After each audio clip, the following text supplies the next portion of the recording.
Exercise 1.2ல third question பார்க்கலாம். A relation R is given by the set x, y.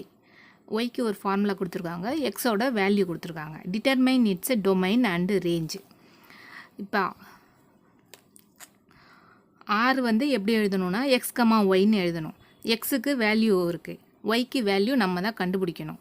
yக்கு எப்படி value கண்டுபிடிக்கிறது? y = x + 3 அப்படின்னு கொடுத்துருக்காங்க. y = x + 3. இப்போ வந்து x வேணும். அப்போ xக்கு நமக்கு வேல்யூ தனித்தனியாக இருக்குது.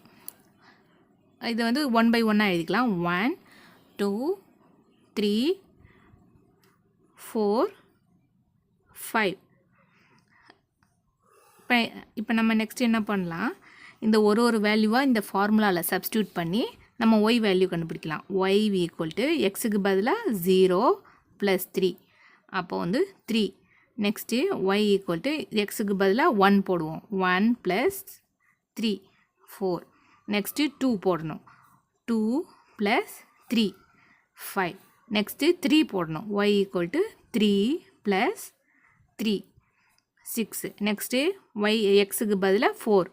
y = 4 + 3 = 7. நெக்ஸ்ட்டு yக்கு கண்டுபிடிக்கிறது, xக்கு பதிலாக 5.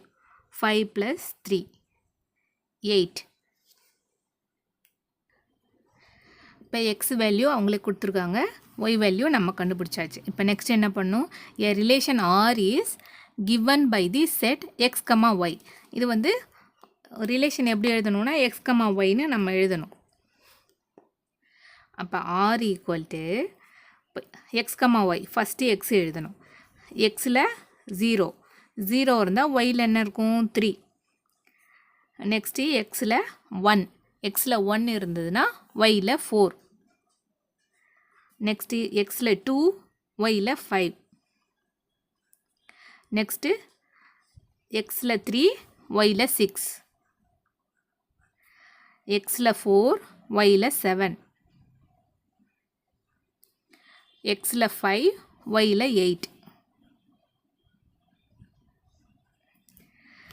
இப்போ ரிலேஷன் எழுதியாச்சு. நெக்ஸ்ட் என்ன கேட்டிருக்காங்க? டொமைன் கேட்டிருக்காங்க.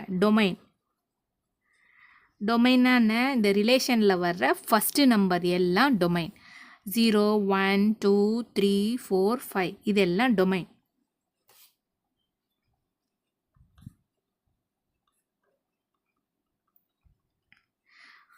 நெக்ஸ்ட்டு ரேஞ்சு கேட்டிருக்காங்க. ரேஞ்சுனா என்ன? இந்த ரிலேஷனில் இருக்கிற செகண்ட் நம்பர் எல்லாம், இந்த ரிலேஷனில் இருக்கிற செகண்ட் நம்பர் எல்லாம் ரேஞ்சு. 3 4 5 6 7 8 இது எல்லாம் ரேஞ்சு. 3 4 5 6 7 8. அவ்வளோதான். இந்த தேர்ட் சம் நம்ம கம்ப்ளீட் பண்ணியாச்சு.